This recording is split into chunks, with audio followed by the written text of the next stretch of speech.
Well, today's episode, we're going to review four wrestling events from four different promotions. The first one's going to be New Japan Pro Wrestling with day two of Kizuna Road. Also, we got NWA Powerrr, AEW Dark, and of course NXT, which are entering in their fallout. Now, before I end it here, I want everybody to know, as you guys recall, Don West, who was an announcer and a commentator back with TNA, it was announced that he actually has been diagnosed with a brain lymphoma, which I'm sure is probably very seriously. So, all I'm asking everybody who know who Don West is, please send your prayers to him that hopefully he gets fully recovered and all that. So, right now, let's get started with this episode of Deleted WrestleZone.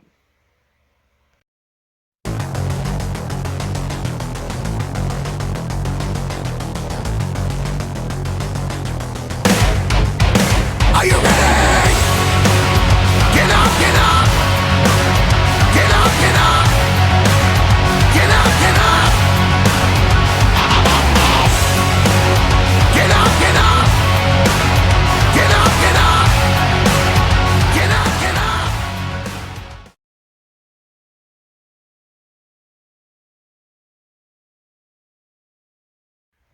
Welcome everybody to Deleted WrestleZone, all things that is pro wrestling with AEW, NXT, New Japan Pro Wrestling, Impact Wrestling, the National Wrestling Alliance, various promotions, wrestlers, matches, and championships. I am your host Jay right here. So today we continue with day two from New Japan Pro Wrestling, Kizuna Road. As you know, there are no championship matches involved in this one. Now we are expecting some very soon. Just don't know when. We know that the Bullet Club members Ishimori and El Fantasmo challenge for the IWGP Junior Heavyweight Tag Team titles, and of course Ishimori challenge for the Junior Heavyweight title. So we don't know when will that happen, but I will continue to follow on that.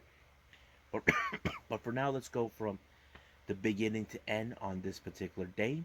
This took place on the 15th of June at Korakuen Hall. Opening match, we had Yuya Uemura taking on one half of the IWGP Heavyweight Tag Team Champions and the Dangerous Tekkers, Zack Sabre Jr. Yuya Uemura, I have to say, he did a pretty good job. I mean, I know he can try to measure up to Minoru Suzuki, but he's nowhere near in the same capacity with Zack Sabre Jr. As you know, Zack Sabre Jr. is a submission specialist. You know, he would put him in a submission, and that's what he does. He puts everybody in submission and made Yuya Uemura tap out. The next match, the other half of the IWGP Heavyweight Tag Team Champions, Taichi, challenged the other young lion, Yota Tsuji. So basically, it became clear that we have the Dangerous Takers decided not to confront their opponents that could be their next challenge for the titles yet. But it played out pretty well. Not only that, Tsuji put up a hell of a fight, but I don't think Taichi thinks he's not worthy enough to beat him. But we'll see how that goes down the line in his career. Now, the next match we have is a six-man tag team match. We have Bullet Club members Yato, El Fantasmo, and Ishimori taking on Chaos members Toru Yano and Roppongi 3K Sho and Yo. As you know, the story's been built up with Roppongi 3K and versus Shimori and El Fantasmo for the tag titles. It was a pretty good match, but it ended with Toru Yano picking up the victory when he pinned Yato. So that pretty much fits the fills the bill where okay, we don't need to see either one take a pin, but it worked in every aspect. But however, Bullet Club were not happy. They started attacking the ref. They think it was messed up that he made the call wrong, but it is what it is, and that's what really happened. But I don't know if they'll be fine for that. The next match we have is I think it's the 8-man tag team match. We got Geto, Dick Togo, Yujiro, and Evil taking on the other members of Chaos, Okada, Yoshihashi, Ishii, and Goto. As you know, we've been seeing the intense rivalry between both teams, only consistent with the Bullet Club members with Dick Togo, Evil, and Yujiro, who are challenging for the never openweight six-man tag team championships against Yoshihashi, Ishii, and Goto. But Goto once again picked up another victory for his team. But however, Ishii decided it's not over yet. But he decided to continue brawling. That's who he is. That's why they call him the Stone Pitbull. So even though they try to separate him, but to no avail. Next match we have Master Wato, um, Hiroyoshi Tenzan, Hiroshi Tanahashi, and Kota Ibushi taking on all members of LIJ: Bushi, Sanada, Naito, and Shingo. So basically, this is one of those continuation feuds between both um, Ibushi and Shingo. As you know, Shingo is the current IWGP World Heavyweight Champion. Kota Ibushi is his challenger, but he was in fact the first ever World Heavyweight Champion. So, but however, the match ended in Lij's favor thanks to Shingo to pick up the victory when he pinned Wato. All that King Kota Ibushi do is watch, knowing that he lost the match. But we'll see what happens in the upcoming in this tour. If Bushi can get his momentum back up when they're ready to make their match for the title. So I can't wait to see that. But for right now, let's move on with NWA Powerrr.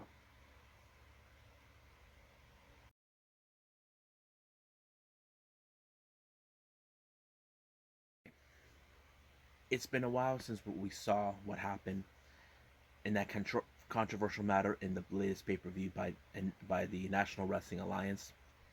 Trevor Murdoch finally made his appearance, finally talked. He explained how he was angry, but however his wife made him have a clear thought. Trevor Murdoch had Nick Aldis right where he wanted him. He had him beat. So basically, he told him, "You put him in his own submission move." That right there is a so it could most likely we could see that he could get another chance of the title. But however, Nick Aldis will do whatever it takes to avoid that. That is what he would do in short. But however, Billy Corgan will stop at nothing to ensure Trevor Murdoch will get his shot.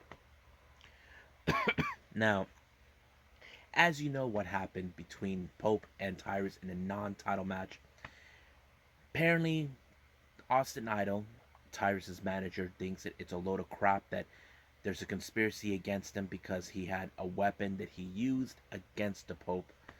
But however, once again, he's being bothered by this guy named Black Cheese. He sent let's call him the Stooge, they need to talk business. But however, Austin Idol and Tyrus have been ignoring him. Now, I hate to say this, but what are the chances we're going to have that there's going to be a feud? He's giving him an offer, but Austin Idol is not listening.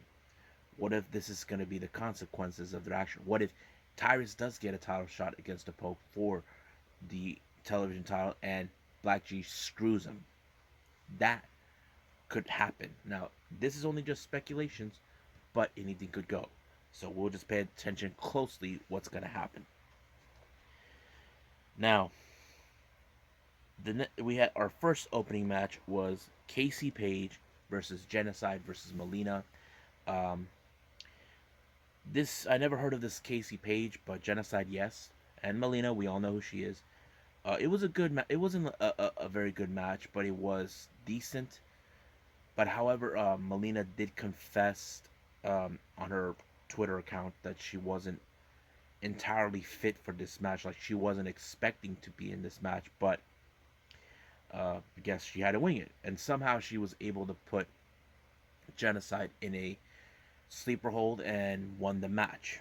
So like I said, it was decent, but it probably made sense maybe because Melina was unprepared, but it worked. So let's just leave it as that. Now, we got a very interesting interview with Camille. Now, May did say, is she annoyed by Melina's actions after what she did at the coronation? Now, there's no denying that Camille probably is annoyed. But however, it appears that she's not paying attention who could challenge her for the title. She said that her challenge will be elsewhere. Now, does this mean that she's going to challenge wrestlers outside of the NWA? Because it's kind of ironic that she criticized Thunder Rosa, where she challenged people outside of the NWA, and now she wants to do that. And I said this before and previously. Camille was jealous. That's the thing. If that was the case, then they should put that storyline in, and I think that's what they should do. Camille was jealous. That's why. That's why she attacked her, because if you recall, she attacked that that match with Thunder Rosa teaming with Alex Gracia versus Sky Blue and Genocide. And I think she feels like Thunder Rosa doesn't impress me, that sort of thing. But we'll see what happens down the line.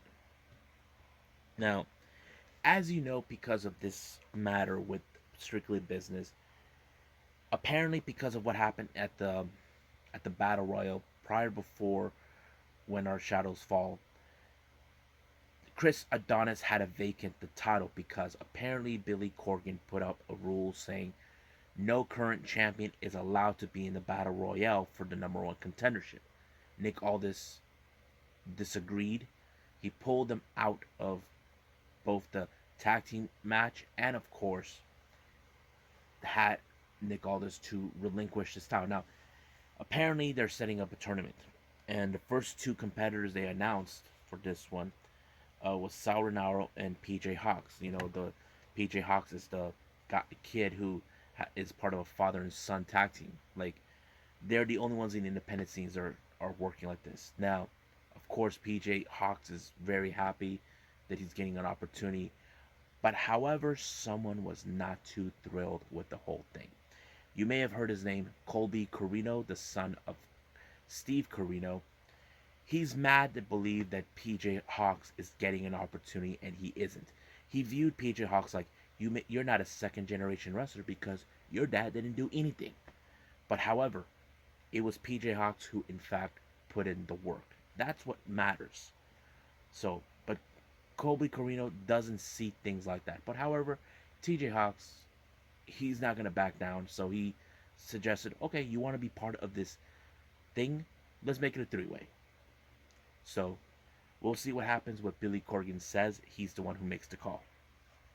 But however, because of this, Aaron Stephen was impressed by PJ Hawks. He booked the match against him, and he gave him time to say, nice job, nice job. So he was impressed by him. But however, the match ended in no contest, all thanks to the interference of La Rebelión, Mecha Wolf, and Bestia 666.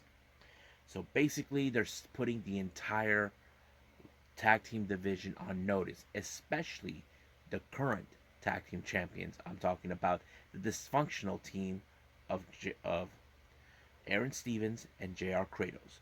So that's going to be a very interesting thing that's going to take place. Now, as you know, we have this mysterious guy that showed up in the Masked Wrestler. It's still unclear who he is. Are we going to wrestle? May Valentine was there to interview him, but however, Slice Boogie thinks that May Valentine is flirting with him. And he thinks that her eyes are solely on Slice Boogie. Like, no, she's conducting an interview. But the Masked Wrestler is not even paying attention. Basically, I don't know if he's annoyed or he just ignored him. Whatever the scenario is. But Slice Boogie should just keep his mouth shut. And I don't know if they're going to put him in a match against him. And if he loses, that's going to be like an embarrassment thing that's going to happen. So it's still unclear who this masked guy is. Only Billy Corgan knows who he is. So that kind of plays out in its way. Now, as you know, I've mentioned about the national title being vacant. Two wrestlers from two different tag teams were picked to be part of the three-way qualification round. One is Pero from the N, and the other is Chris Adonis.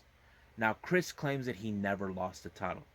Dude, you you didn't lose the title. You actually had a vacant it. And he said he's still the champion. Nope, I don't see it. So basically, we're seeing a battle of that.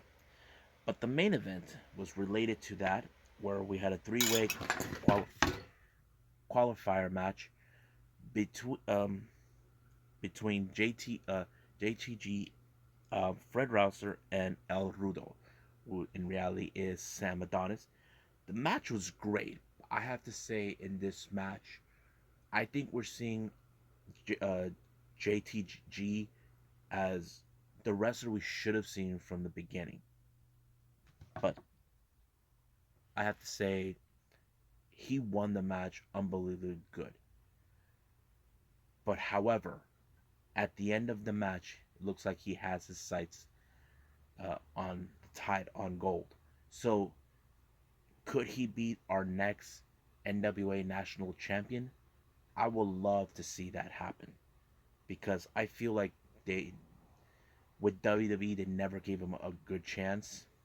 And I feel he should get a good opportunity, and this is going to be a good opportunity for JTG. And I there is no doubt in my mind if he wins this match, he could dedicate this to his fallen brother Shad. So I think that's it right now with NWA Powerrr. So let's keep moving forward.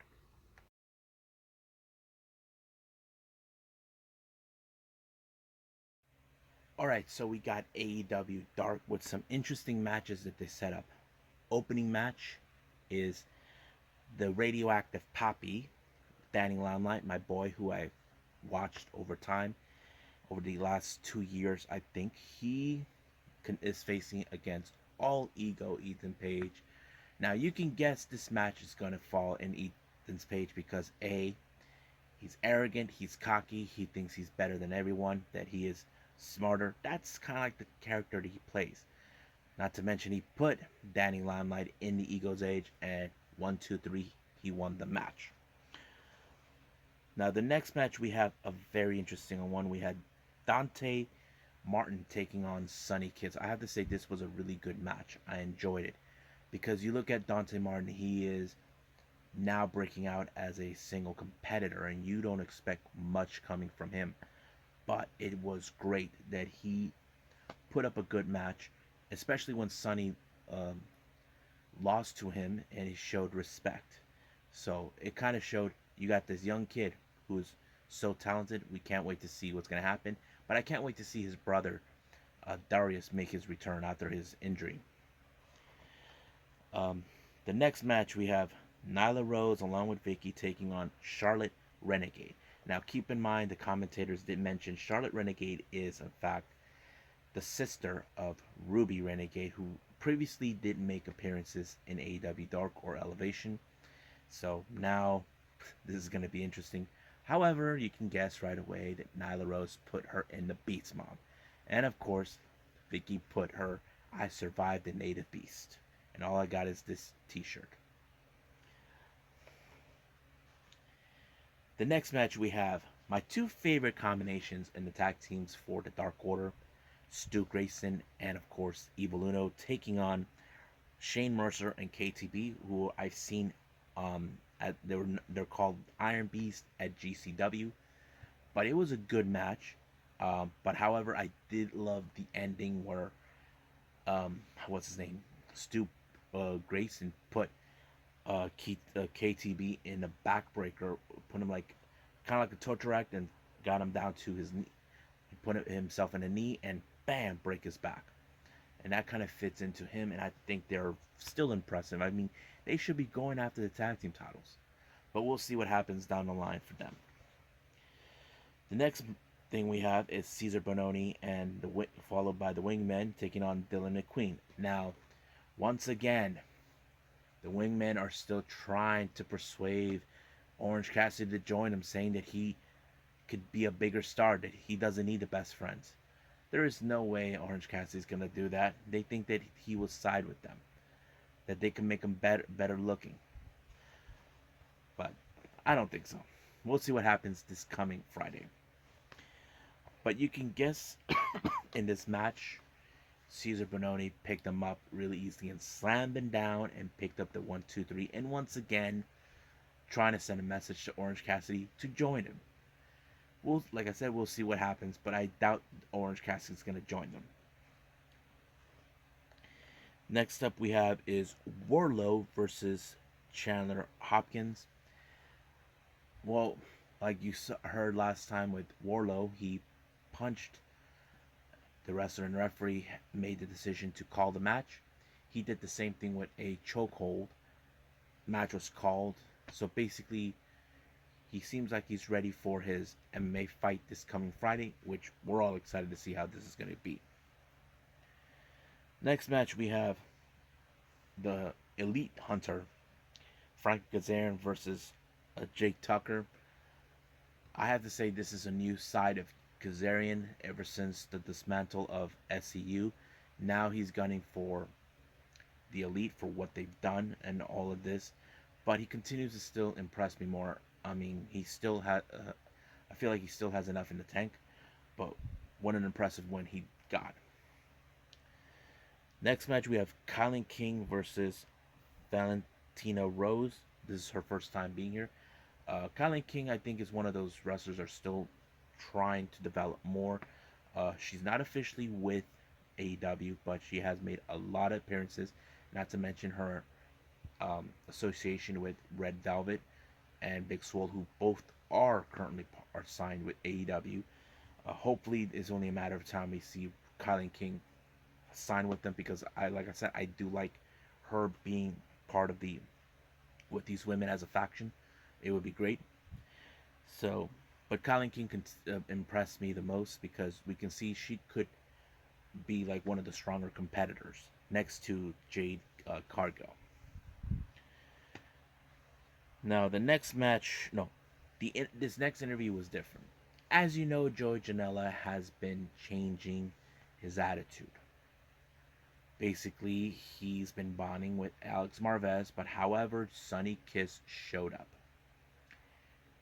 Furious about what happened the last time. If you guys don't recall, Sonny Kiss lost badly to, I think, Brian Cage or Hobbs, I don't remember, someone from Team Taz, and Joey was nowhere in sight.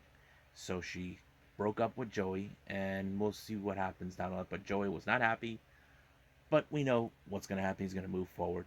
That's what he probably would do. Next match, we have the Chaos Project, Luther and Serpentico, taking on the Gun Club, Billy and Colton. Once again, I enjoyed this match, especially now that we're seeing more of Colton, because in the beginning we only seen Austin and Billy, but now we're seeing more of Colton doing some amazing job, even if Austin's out for a while, but they were able to pull off the victory. Really great match. Next match is our favorite Brazilian, Tay Conti, taking on Willow Nightingale. Now, you know you cannot deny the abilities of Tay Conti when she's in the ring. And of course, it's always her pick up the victory thanks to an amazing background for her, what she can do. Now, the main event is Dark Order, Alan Five Angels, and Colt Cabana taking on the Acclaim. Now, you can guess that the Acclaim has the Dark Order's number. Basically, once again, they use the boombox and the chain to win. But sooner or later, their luck is going to run out, because soon they are in, I think they're in the top 5 rankings for the AEW tag team titles. But they did lose the first time, but the second time, I'm not sure, because we all know what's going to happen. I'm not sure if they are number 3 or number 2, but I'll figure that out at another time. But I think that's it, what we got for AEW Dark, so I'm going to end the next review with NXT.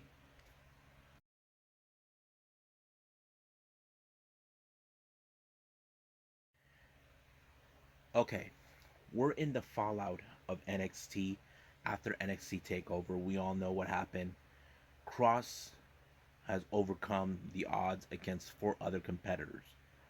But the real question was, what is Regal wanted to do?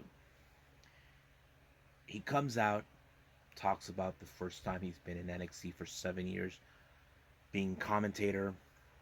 He was getting emotional. I mean, it was like a very touching story, but however, someone had to crash his little emotional party, Karrion Kross wanted him to admit that Kross was right, that he has lost control of NXT and that he is in control. But however, before Regal can admit that, Samoa Joe showed up. Now,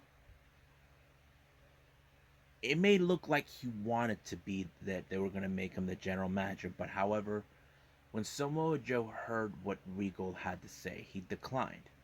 But he irritated him that ever since he was running things, he said, "You know, I brought you hell when I was here. But what did I did? I showed you respect." So he insisted a better position, that he wants to have the other wrestlers to show respect. So he was more aligning himself as an enforcer. However, Regal said he cannot compete. He's not allowed to lay a hand on anybody, which Karrion Kross smiled, but however, the mood changes when he says, unless he was provoked. And of course, Joe accepted the offer. Now, Kross knows that he cannot provoke them. I don't know if he's too afraid of him, but of course, Joe did stated that TikTok. So the real question is now, who will be the guy to challenge him? There's a lot of people, a lot of wrestlers that we still don't know, but we'll see who will be the lucky contender. Now, as you know from NXT Takeover in your house, Grizzled Young Veterans did not take likely to the message by Thatcher and Ciampa about this tornado match that's happening for the main event. But they are eager to prove that they are the real recognizable tag team. That's been their goal. So right now, Thatcher and Ciampa are in their way. Now, speaking of tag teams, we have Imperium, Eichner, and Bartel taking on Breezango. Now, keep in mind, these two teams have come across. That Imperium did had the NXT tag team titles once before until they lost it to Breezango. Now, could history repeat itself where Imperium could lose? I have to say I like how they were able to overcome the beat Imperium, but however, Imperium did not take this loss very lightly. They viewed them that they were beneath them, that they are weak, that they don't respect the mat. But of course, they laid Fandango down on the ground, and with the Tyler Breeze behind the flag of Imperium. So it's only a matter of time until we see Breezango get another shot of the tag team titles, but we just gotta wait and see when it happens. Now, once again, all hell's breaking loose. As you know, while the chaos is happening around it, there was a brawl between both O'Reilly and Cole. So Regal made a match between these two at the Great American Bash, but however, they had to pick individual opponents before going to that. O'Reilly was cool, but not even Cole. But they continued the fight. Samoa Joe tried to break them up, but of course Cole provoked Joe and he put him in a sleeper hold, and he told him that he wakes up, he expects him to make a decision. So basically, things are now getting under control. So I was like, damn, Joe's not messing around. Now we all know what happened at the winner take all match. Twice Santos got squished. But this time he is not a happy camper. I thought him being pissed is so great because he felt that he had his destiny right in the tip of his hands.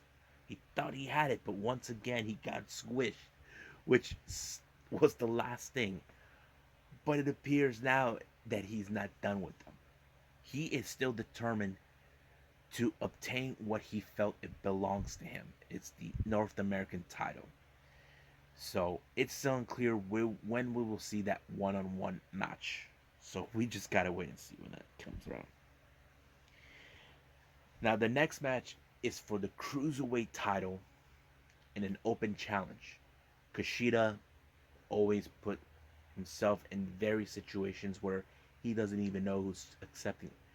But this time, this challenger, his name is Trey Baxter, formerly known as Blake Christian.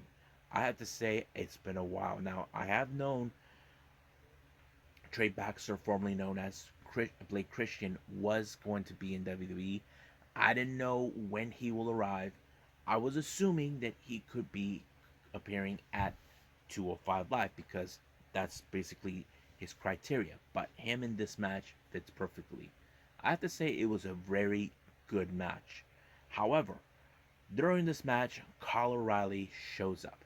Now it's still unclear what was going on, but the theory was that maybe he picked his opponent for next week.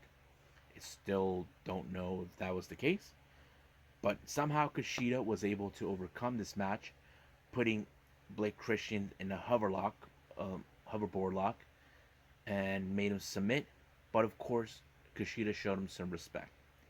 Now, as soon as the match was over, Kyle O'Reilly made it clarification for him that he's not there for the cruiserweight title.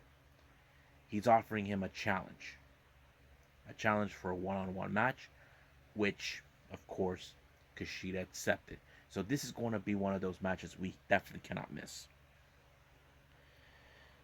Now, as you know, we still haven't seen Frankie Monet wrestle, not since a couple of weeks or a month ago or so. Looks like she wants to do it again. And then all of a sudden, she started talking to Jesse Kaimea and Aaliyah, who are in fact a bit frustrated they haven't been having good winning matches under the Robert Strome brand. Now, this could be a sign where maybe Frankie Monet could form her own female faction. I mean, it would be great to see that. I mean, why not?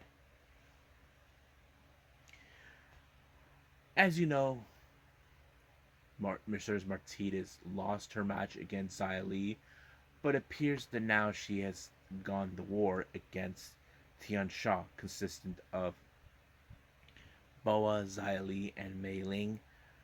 Mei Ying, I think that's. As you know, what happened, Mei Ying really took her out badly.